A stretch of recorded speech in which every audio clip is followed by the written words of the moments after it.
Ready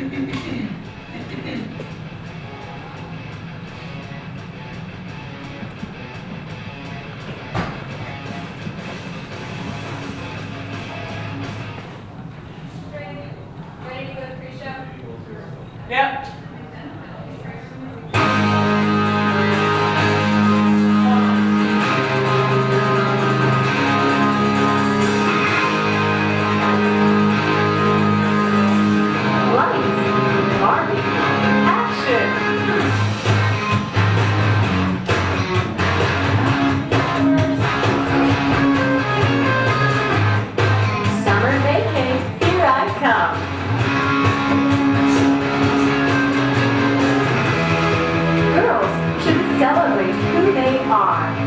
Never have to apologize for it.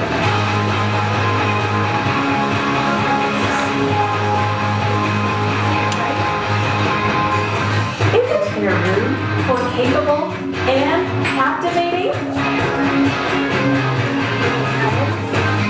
Let her grow up, not just by how she dresses, even if it's a heel. Not dismissed for how she looks, even if she's pretty.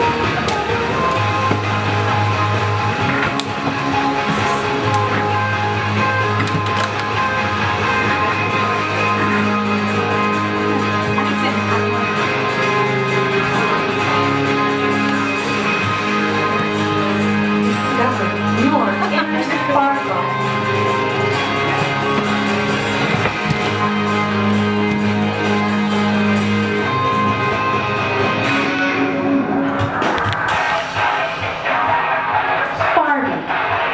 Anything, do everything.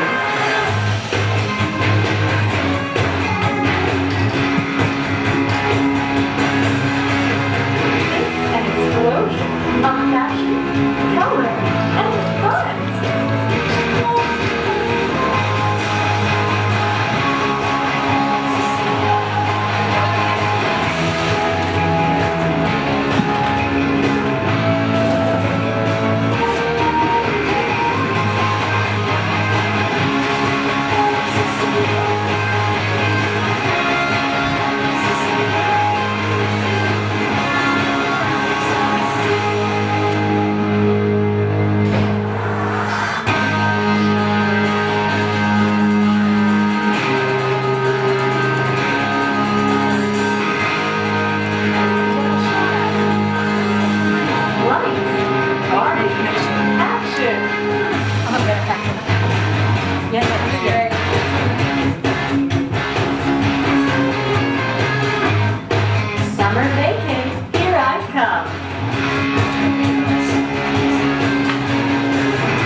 Never have to apologize for it.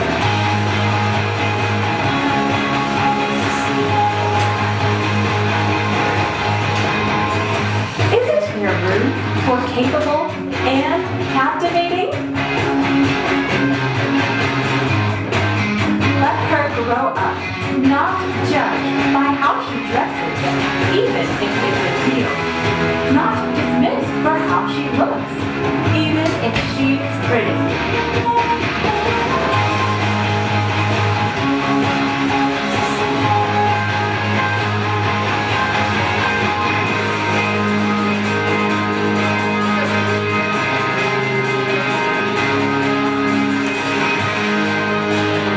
Discover your inner sparkle.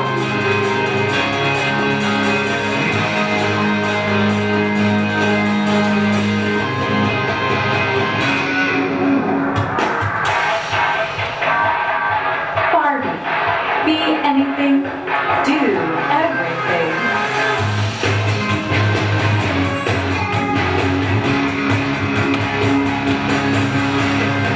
It's an explosion of passion, color, and fun. Me, Tessa Flannery.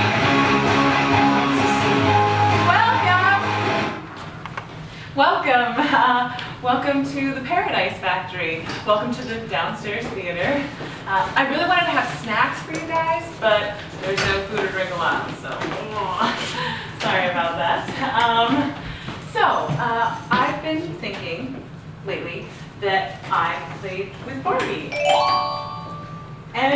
probably did too, right? So I've been wondering if I feel differently about her now than I did when I was a kid, because it seems like maybe she's changed. I don't know, but I'm wondering if I feel differently about her now and if other people do too.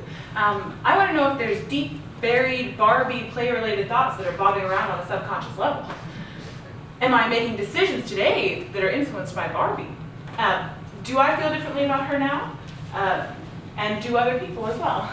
Oh, so I decided to get some people together to talk about Barbie. Because I wanted to see if it's not just me who's worried. You know, with all the noise from the outside world, I want to make sure I have some say in my filters. And what if the filters haven't caught the secret Barbie play-related messages from childhood? What would those messages even be? You know what I mean? Oh, the people I got together, that's you guys.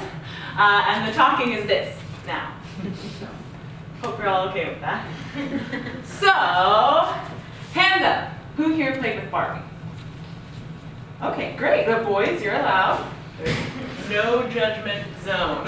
So, great. So a lot of people played with Barbie. How did you play? Do you have a specific memory of a way that you always played with Barbie? Just put her in my Barbie mansion and put her in my Barbie boat. Put her in your Barbie mansion. Love it. I couldn't afford the mansion, but that's great. And I think we all have preconceived notions of what Barbie is, who she is, and how to play with her. What does she have to say about it?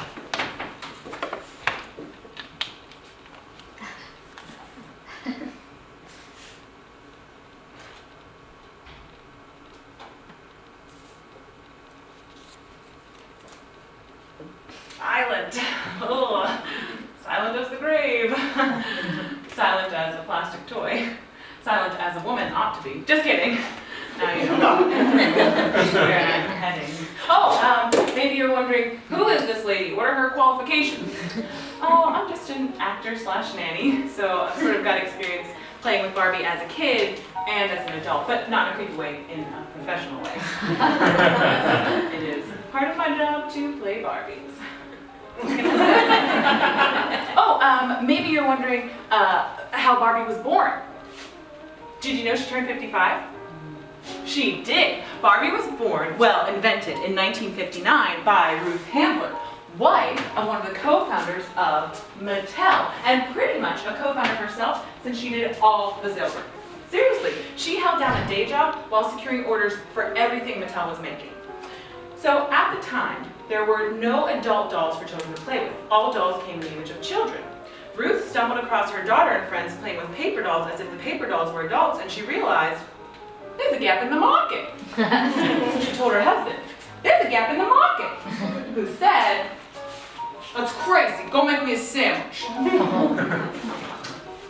But in 1956, on a family trip to Germany, I discovered an adult doll by the name of Filled Lily, a blonde bombshell. Filled Lily was actually based on a comic strip and was marketed as a kinky sex toy for adults in Germany. But Ruth now had the foundation she needed for her children's doll. So after 3 years and a redesign, her teenage fashion model, Bobby, premiered, named after her daughter, Barbara. And 2 years later, Ken, named after her son, Ken, premiered as Barbie's boyfriend. Which was kind of fucked up. But that's how Barbie was born. Also, the thought just occurred to me that blonde bombshell Filled Lily may have been a Nazi propaganda doll. You know what? There's no research to support that, so just ignore my statement. Since then, Bobby's had 150 careers. They've changed as the world's changed. She's been an astronaut before a woman ever actually went to space, president before a woman ever actually ran, veterinarian, CEO, and computer engineer. She's also been an actress, model, ballerina, and baby doctor. By which I think they could mean obstetrician or pediatrician, which, why not go ahead and say, so girls learn words and how to spell. In any case, Ruth Handler is actually kind of a legend. She was one of the first woman to work in advertising, and she wagered the entire value of Mattel in a bid to be the sole sponsor of the Mickey Mouse Club. A bid which was successful. So she had full advertising rights and could market toys directly to kids. She was the first person to do that. She's also a breast cancer survivor who only recently passed away at like 90 or something. But I don't think Ruth fully understood the ways in which many of us would end up playing with Barbie. Oh, my mom, Pam Flannery, got me a Barbie camper van for Christmas one year. She had also just worked like a 40 to 50 hour week.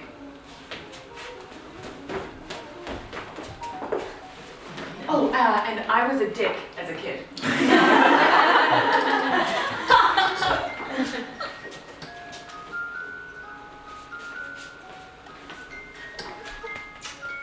Good night, honey. Good night, Mommy. Mom, don't open the Barbie camper van. Barbie and Ken are in there having sex. Okay. So, Pam's pretty much a legend. And that's one of the first stories she tells about me playing with Barbie. But my mom played with Barbie too. And I only just found out because I was like, Mom, I'm gonna do a show about Barbie. And she was like, oh, that slut bitch is always trying to steal Ken from Barbie. That's a pretty awesome insight into my mom. Sex was a big part of what my Barbies were doing when I played. And when I played with friends, and clearly even when my mom played. Now, I played with a girl named Leah when we lived in the city of Pittsburgh, not New York. I would go to her house all the time to play because I think maybe my parents kind of thought they were like dirty people or something. But then her parents never let me inside their house, so maybe they thought we were dirty people or something. So we played on each other's porches. There was a lot of porch playing then, no play dates and park trips like today. Back in my day. Sat on the porch and played. Sometimes our Barbies and Kens got naked together. Sometimes we said they had sex, but of course Barbie doesn't actually have a vagina for Ken to penetrate, even if Ken's penis wasn't molded to his balls.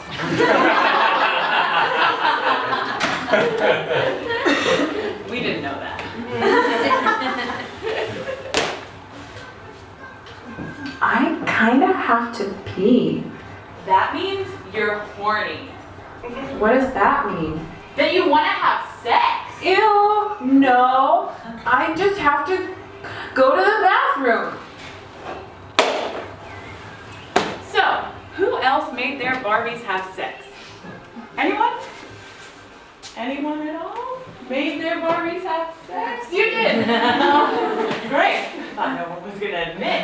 Can I ask you, when you made Barbie have sex, how accurate was your portrayal of sex? To be fair, they were my sister's Barbies, and a friend of mine came over, and she did it, and I just watched. So I felt like I was party to it. Okay. Yeah. That's But fine. I would say that it was difficult to be accurate. Right, it was. I'm glad you agree. I had a lot of. Right. Well, when I first made my Barbies have sex, I put them somewhere dark, and they made no fist bump. Definitely better than I am. Also, I just remembered that when I was that age, I thought that only people who looked like Barbie could have sex. Anyway, a study found that 99% of kids make their Barbies have sex. That's a made-up statistic. But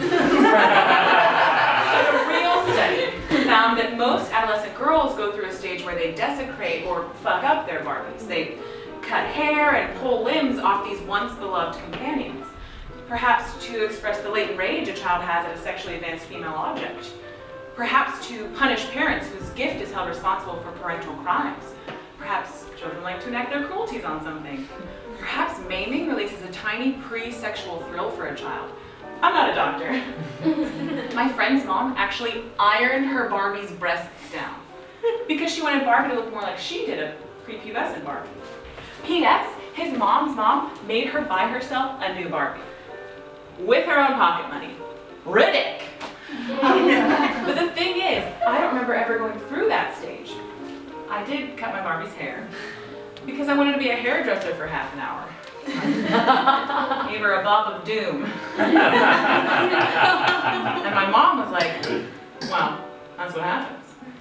It was pretty much a legend of parenting. I hated the bob, but I pretended I liked it. And pretty soon we just started pretending she was another Ken since she had short hair. Oh, that's kind of fucked up. Especially because I had short hair as a kid. My parents were cool with me dressing however I wanted, doing my hair however I liked. Nobody put gender on me. But a Barbie with short hair, she was a Ken. So maybe that was my way of making Barbie look like me. It wasn't me taking out rage, at most it was me trying to see if I had any natural hairdressing skills. I did not. So this stage that girls go through, is it real? Who did the study on boys fucking up their G.I. Joes? Is this only a female rite of passage? Did I miss out? Did you guys go through that? Do I still mistakenly respect this tiny female form? Do girls subconsciously know they'll never look like that? Or do girls hurt their Barbies because a damaged body is what they foresee for themselves when they grow up? I think in order to dig deeper into the myth and legend that is Barbie, we should probably play Barbies. So to do that, I kind of need an audience volunteer, preferably a female, no offense to men, preferably someone who could picture being my friend when both of us were 10. So if you guys are into that, I guess this is a hands up situation. Who wants to play Barbies with me? You do? I do. Okay, great. Come meet me here. Thank you. Way over here? Shall I go somewhere? Oh yes, of course. Come this way.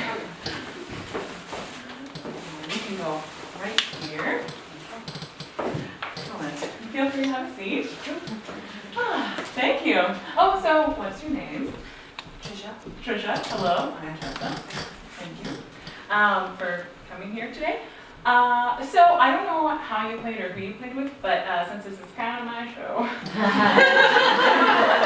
I just tell you what we did? Okay. Okay. Sorry, that was kind of mean. Oh, my show. Sorry about that. Let's pretend we're sitting on a porch. A taller porch than the others on the street. This is Leah's house I'm talking about. With an awning over most of it, except the bottom steps, which is where we would make our little sisters sit when they play with each other. Because as older siblings, we have seen